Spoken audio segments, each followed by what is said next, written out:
For our project, Maya, Mateo, Julia, Joanna, Hennessy's, and I conducted research on the Afro-Germans and their experience in the Holocaust. We titled our slideshow The Forgotten Victims because in conversations about targeted populations that were targeted by the Nazis in the Holocaust, Afro-Germans are typically left out. So first, we have to define Afro-Germans.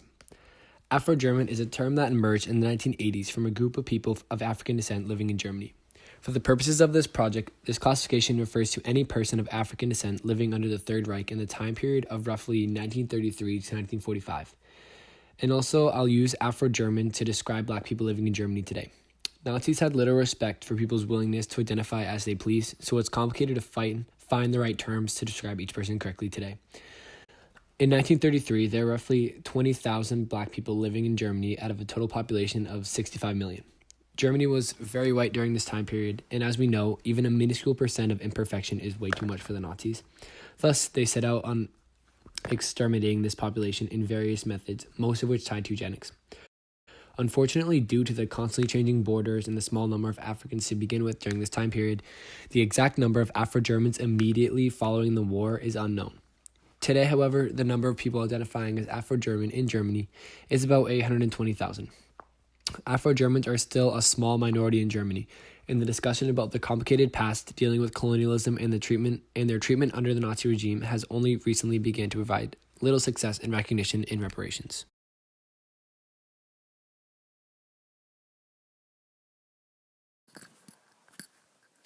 In 1884 to 1885, the Berlin Conference takes place in Germany, and Africa is split up between many countries. Germany receives Togo, Cameroon, Southwest Africa, and East Africa. By the mid-1880s, over 1 million Africans are under German rule. In order for the Germans to feel more in control of their new colonies, they start to implement new racial policies. Many of these included discriminatory actions against mixed-race marriages, especially those called Mischlings, which stands for mixed people. In 1913, Africans are banned from having German names, and even sexual liaisons are banned. By the early 1900s, the marriage debate continues, and most of Germany and the German colonies are in favor of it being illegal. Oppression under German rule would only get worse. The Herero genocide began after years of somewhat peaceful relations between the Herero, a tribe in southwest Africa, and the Germans. In 1904, after years of German abuse, the Herero began to rebel and war began. After numerous battles, Lieutenant Lothar von Schröder ordered the extermination of the entire tribe, saying, "Within the German border, every Herero, whether armed or unarmed, with or without cattle, will be shot. I shall not accept any more women or children." 60,000 Herero were killed through being pushed into the Kalahari Desert, poisoned by water, or shot, bayoneted, or hanged. After the Germans quit killing, they allowed the surviving Herero to surrender and put them in the first ever concentration camps. The Herero were then subject to medical experiments, including smallpox, tuberculosis, or typhus. While colonial rule persisted, blacks were still able to make a living in some parts of Germany. Some became teachers, professors, or other diplomatic jobs. African Americans were welcome, especially those who were jazz musicians or other entertainers. Blacks were still seen as inferior in Germany, however. Many of them were put on display in zoos until the mid-1930s. Advertisements of German products consisted of black caricatures, and many slurs were used as well. This contributed to a negative perception of blackness, and negrophobia was on the rise. So now we're going to talk about what exactly the Rhineland was. The Rhineland is a German demilitarized zone along the Rhine River in western Germany, and after World War I and the Treaty of Versailles, France occupied this area, which was later overtaken by German occupation. As we previously discussed, the Rhineland was an area in which a new generation of biracial citizens were born. They were considered by Germans to be half-breeds or mulattoes, aka undesirable to them. Approximately 500 to 800 children were born as a result of marriages between French women and African colonial troops. Mixed-race children were seen as a contamination of German blood and therefore had to be eliminated. Hitler and Nazi leaders wanted to eliminate these Rhineland bastards through sterilization. They didn't feel a moral duty to protect these citizens due to the status of their parents. Approximately 400 to 500 children were sterilized through this, and this significantly diminished their population and presence in Europe. Then, after Germany had lost World War I, French troops occupied the Rhineland and used black soldiers. This was humiliating for Germany, and they sought to portray black soldiers as overly sexual and rapists. Headlines read, "Black Scourge in Europe.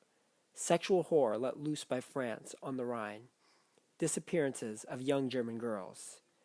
Many black soldiers were even charged with sex crimes that later turned out to be false. This gave rise to Hitler's anti-black rhetoric. After fighting in the First World War himself, Hitler felt a personal resentment to the black troops in the Rhineland. In Mein Kampf, he refers to blacks as derogatory slurs and lays out his reasoning for why they are racially inferior.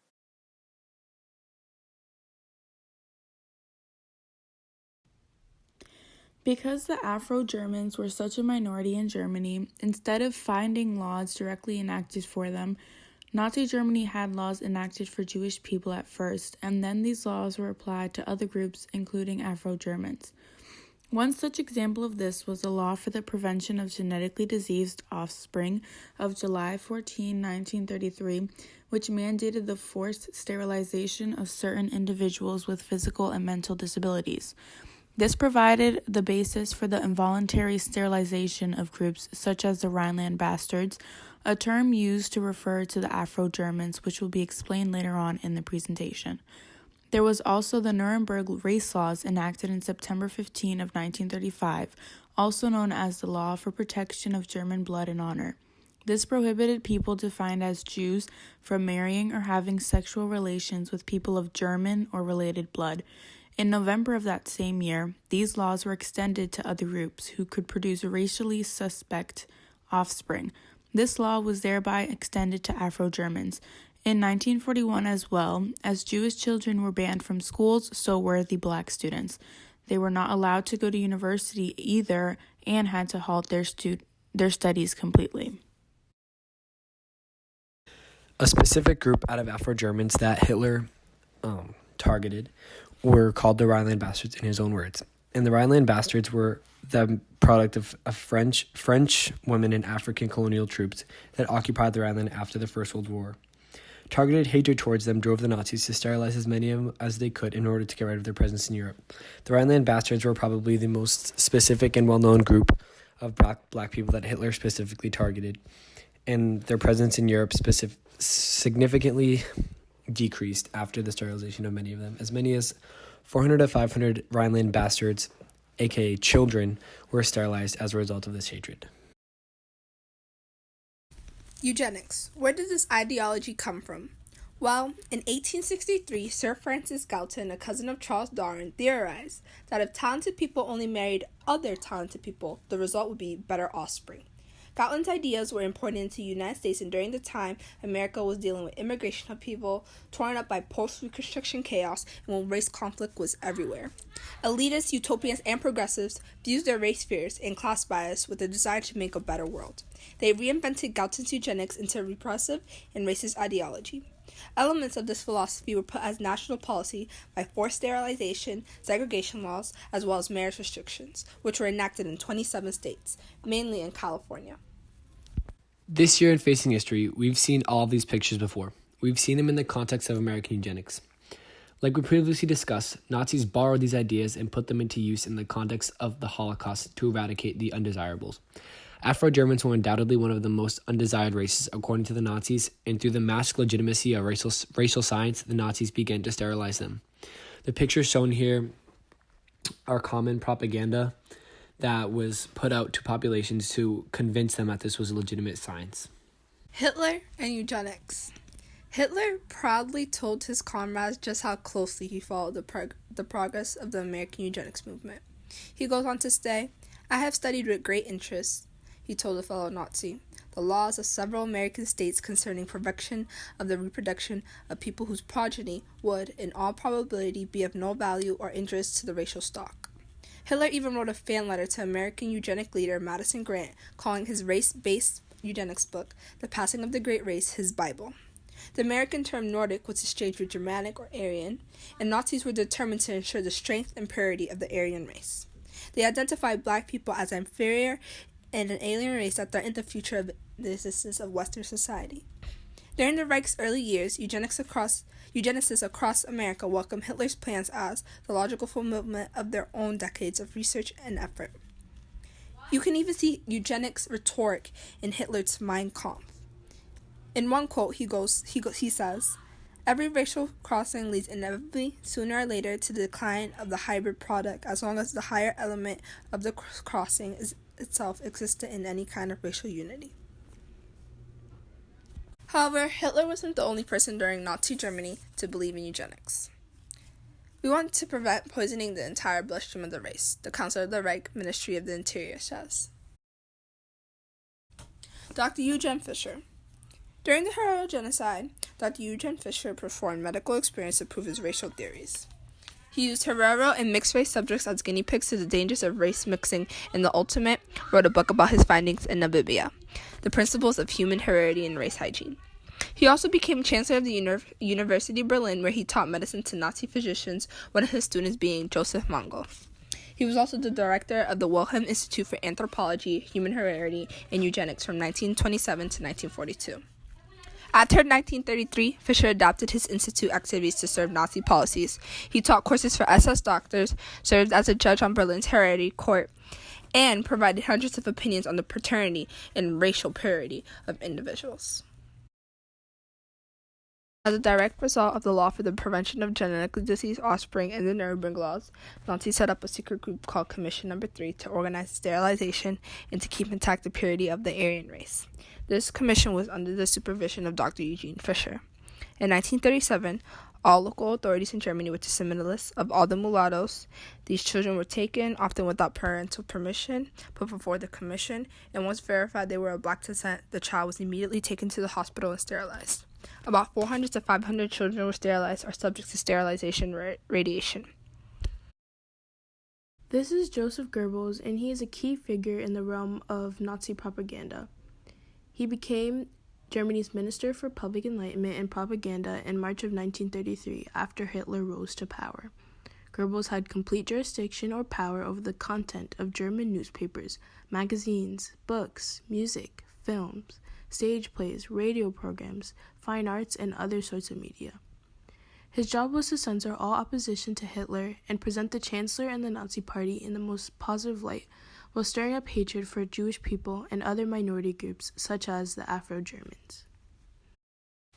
The Nazis effectively used propaganda such as the images shown here to win the support of millions of Germans in a democracy and later in a dictatorship to facilitate persecution, war, and ultimately a genocide. In this case, propaganda was used to stir up hatred for not only Afro-Germans but for people of color as a whole. This first image was on the cover of an anti-Black and anti-Semitic Nazi propaganda brochure called Dusseldorf, created in part by Dr. Hans Severus Ziegler, who played a leading role in promoting Nazi vision of culture, particularly with regards to degenerate music. I think it is important to point out that Ziegler also helped to bring about a crackdown on the glorification of Negroidism by restricting the performance of jazz music because it gives some context into the motive behind his offensive image. This image depicts a black jazz musician as a monkey. Under the image, the German words translate into degenerate music. Degenerate was a pretty common word to describe anything non-Aryan. During this time, it was extremely common for Nazi propaganda against Afro-Germans, or any black person for that matter, to use a monkey as a way of painting them as a wild and uncivilized beings. Now, you can probably already tell that this image is clearly racist. However, it is important to point out that depicting blacks as monkeys is completely dehumanizing, and this goes to show the extent to which these artists went in order to convey blacks as a threat to German men, women, and children. Germany hosted the 1936 Summer Olympics. Hitler saw this event as his chance to portray this false image of peace to the outside world. He basically wanted to make this event nothing more than propaganda for Germany. To do so, he did, as Joanna mentioned, and toned down the anti-Jewish propaganda in Germany. In comes Jesse Owens, who sabotages Hitler's plan. Jesse Owens becomes the star of the games by winning 4 gold medals in track and field that day. Jesse Owens is a Black American who beat all his opponents, some being Germans. What's also interesting about this is that Marty Glickman and Sam Stoller were two American Jewish runners who got benched and were replaced by Jesse Owens. At the end of the ceremony, Hitler did not publicly congratulate Jesse Owens, despite the tradition of the host doing so. This was probably because of the fact that Owens represented everything that went against the Nazi ideology. There is the question of whether Hitler's goal was ultimately achieved, seeing as how various famous newspapers reported afterwards that Germany was back in the fold of the nations. German athletes also did end up winning most of the medals of the games, which did help to back up the Nazi ideology. Before the games, some nations had proposed to boycott by not sending their athletes, but the majority decided to go through with it because they had not believed what others were saying about what was happening in Germany to the Jews either. Overall, one could make the argument that Hitler's ultimate goal of portraying a nation of prosperity could have been achieved. Another set of events that happened within a span of 2 years that involved Nazi Germany and the United States was the boxing matches between Joe Louis, also known as the Brown Bomber, and Max Schmeling. There are 2 distinct fights. The first was in 1936, where Schmeling had beat out Louis. The Black community in the United States was devastated. This was happening during a time where the KKK was having an upheaval, and they saw this as a chance to once again be accepted into society. Nazi Germany, however, was more than happy with Schmeling's win, and they decided to make Schmeling the Nazi poster boy, even though Schmeling himself never directly said he agreed with Nazi policies. To the Nazis, Schmeling represented everything that is a supposed superior Aryan race. In 1938, however, the roles were reversed and Louis won against Schmeling. Once this occurred, the Nazis distanced themselves from Schmeling and no longer wanted to associate him with the party. For the second fight, tensions were much higher and it was seen as a fight of fascism versus freedom. Interestingly enough, Schmeling provided sanctuary for 2 Jewish boys during Kristallnacht, and for this he was punished by the Nazi Party. Prisoners of war. Researcher Paulette Reed Anderson estimates there are about 3,000 to 4,000 African American prisoners of war in Germany. But according to the records of the Office of Provost Marshal General, only 153 African American prisoners of war are listed. And that may be due to a lot of data collection mistakes, such as burning of records, loss, not being able to read them. And so what is accounted for is 153, but it wouldn't be a surprise that there was much more. There's little to no data about women, except for 5 female civil attorneys, 4 of who were held in Japan. 1 of only her name is known, Ethel Robinson. The SS and Gestapo commonly mistreated Black prisoners of war, working them to death in the concentration camps or killing them immediately rather than imprisoning. However, Hans Harber has a different account of what happened in the concentration camp. He reports that in his camp, Blacks were treated initially with extreme cruelty, and then suddenly that treatment changed.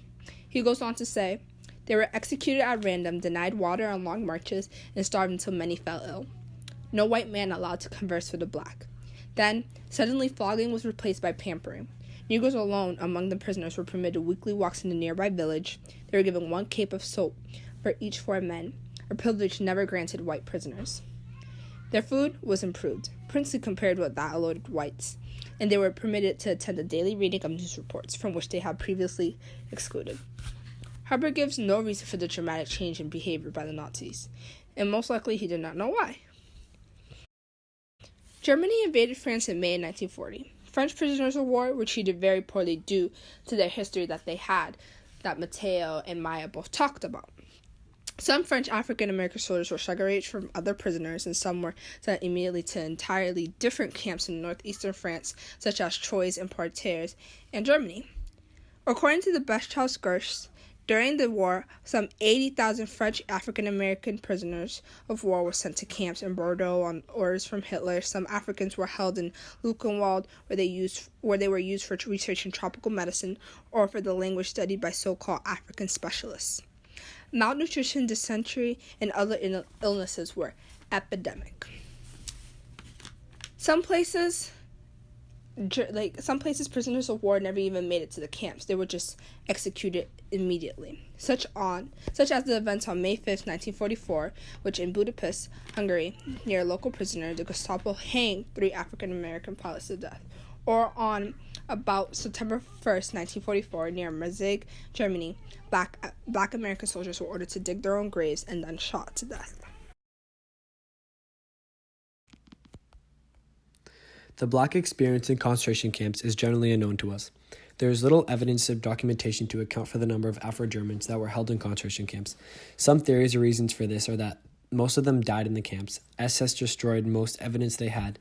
Blacks weren't outright identified as Black in records that were found, and few Blacks spoke or wrote about what they experienced. An African-American researcher, Paula Anderson, has been the lead person giving this topic attention, and she estimates that 2,000 Black people died in concentration camps, but wants to gain more information by talking to individual camps and seeing what records they have. As can be read in the U.S. Holocaust Memorial Museum, Blacks were used as slave labor. As we know from previous presentations, each targeted population had different colors and symbols to represent them.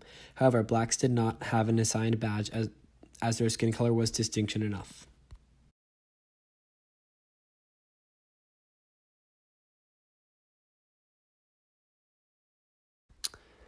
Hans Massaquoi.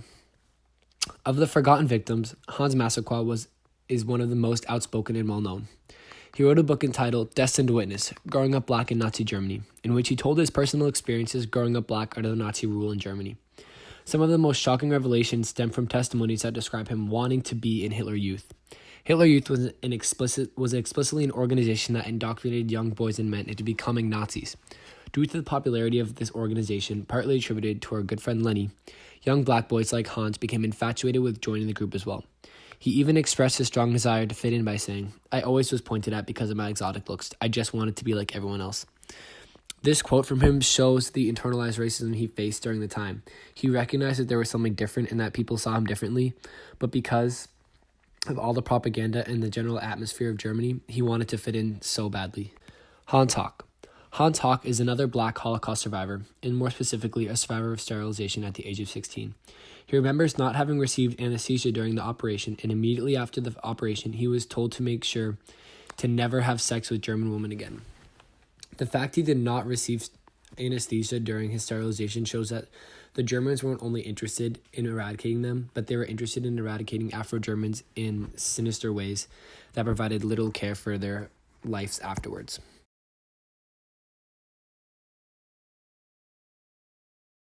Gert Schramm is another Holocaust survivor, and he was born on November 28, 1928 in Thuringia, Germany. He's the son of a German woman and an African man. According to the Nuremberg laws, he's a Mischling Ersten Grades, mix of the first grade, aka the worst type of Mischling you could be. This title assigned to him by the Nazis is the reason for which in May of 1944 he was arrested by the Gestapo and moved from station to station, suffering trauma at each one. In July of that same year, he was deported to Buchenwald concentration camp at the age of 15. He describes himself as being lucky to have been put in with the political prisoners. In his words, the communists saved his life, since he would not have survived otherwise in the stone pit.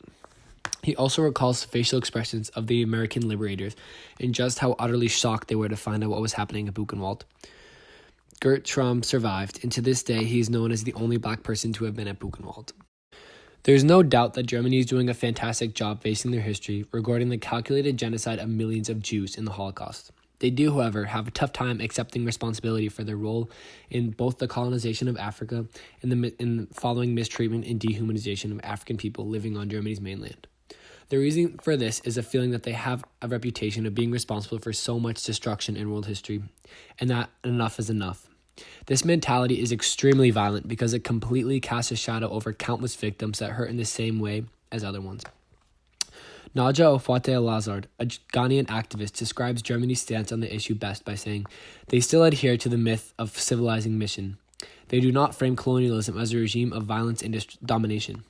This excuse is still used by Germans to justify their actions and trivialize the extremely negative consequences of colonialism.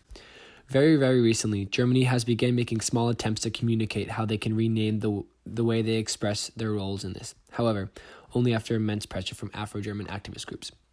A few examples of them trying to extend their hand and to help include renaming streets that were previously named after German colonizers by the Nazis, such as Peterstrasse, to be named after African resistance fighters. And another example is them opening up communications with the Namibian government officials about reclassifying the murder of Africans as a genocide and returning the skulls of medical experimentation victims to their respective countries of origin. This progress is not without flaws, however. The ceremonies in which they return the skulls often include not a lot of people from the Namibian government, and very few German officials attend, making it sort of a low-key, trivial event, when this event is actually a very big deal. Germany still has a long way to come, and the path to justice for African victims is a long, shrouded one. In your opinion, how should Germany proceed in coming to terms with their past without letting it hold them back?